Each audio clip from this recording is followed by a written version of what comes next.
din akong medical, may kumbaga, meron din ako health problem na sinong nag-pandemic kasi.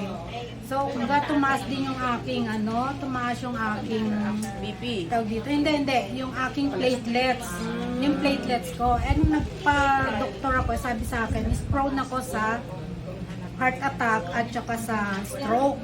So, doon ko naalala si Imelda. Sabi ko, ako baka ako makatulong. Kasi naniniwala din ako sa mga ganyan sa mga supplement Tapos di yun nga, kasi nga di ba mahal nga ang check-up, punta ka sa doktor, 1,000, di pa kasama ang gamot.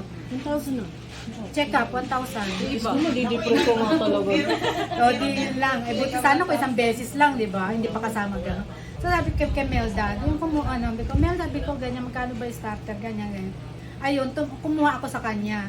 Then yun, actually hindi ko naman regular din naiinom kasi nga busy minsan sa work, ganun.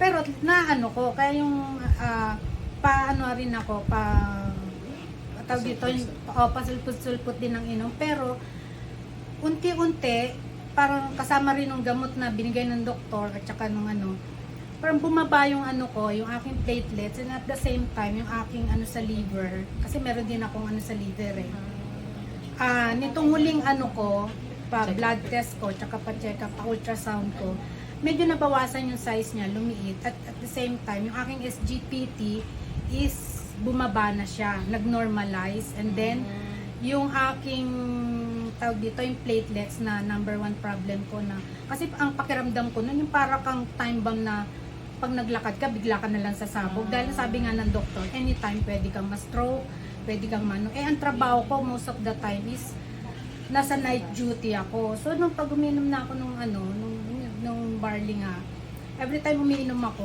pag out ko sa duty, masarap matulog. Tapos, pagbalik mo sa duty, magaang yung pakiramdam mo. Yung ganun na kasi sabi ko, itutuloy ko na. Tapos ngayon, dahil nasa narinig ko sa mga testimony nyo, parang na-inspired na ako ngayon na mag-active, tsaka magtuloy-tuloy.